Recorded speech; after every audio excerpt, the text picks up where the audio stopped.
امام حسن اور حسین کو بھی نبی پاک نے شہید کہا اور جناب عمر کو بھی رسول اللہ نے خود شہید فرمایا. فرمایا شہید ہے، خود فرمایا اپنی زبان سے کہ یہ شہید ہے، خود میرا عمر شہید ہے.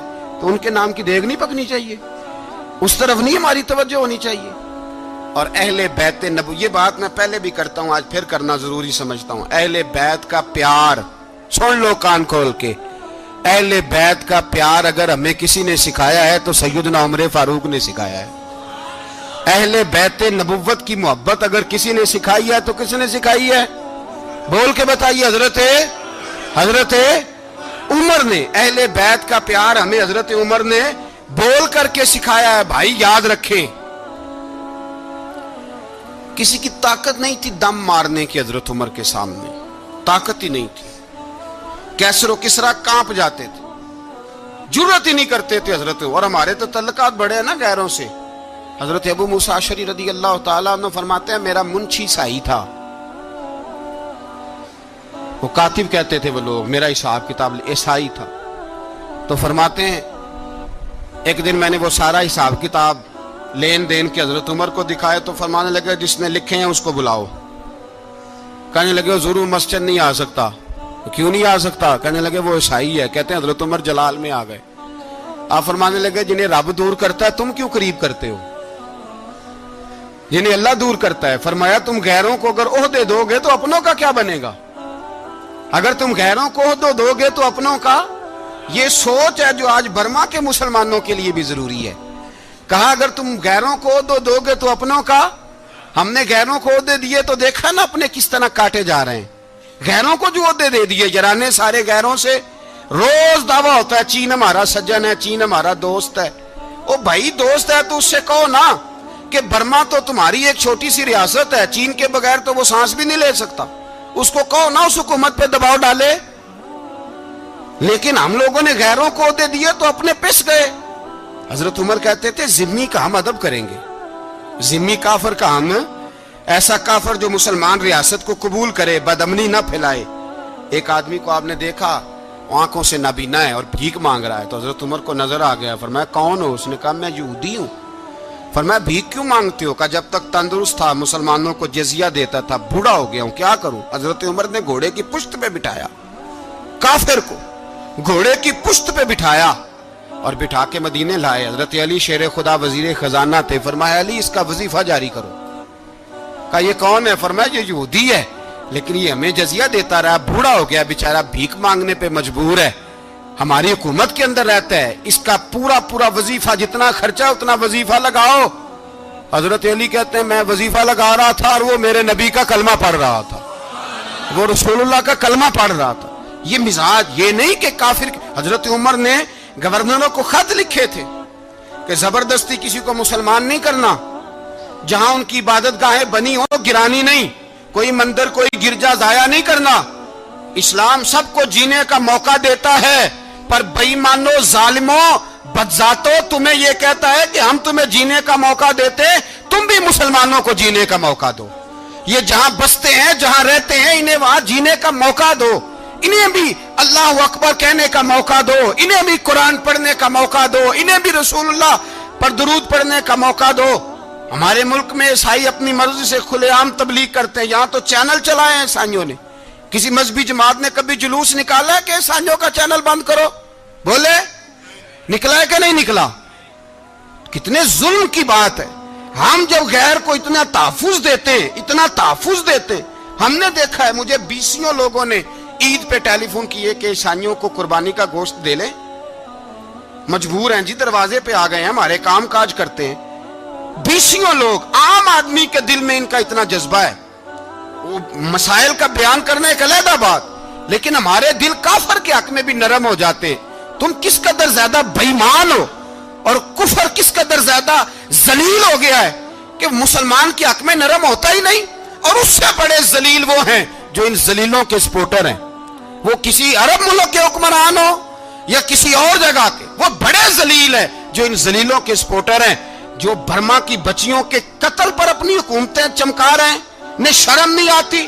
اس قدر مسلمان تڑپا ہے لیکن ان بے غیرتوں کو ذرا ہوش نہیں آئی. اور یہ ان کے کماش، ان کے دلال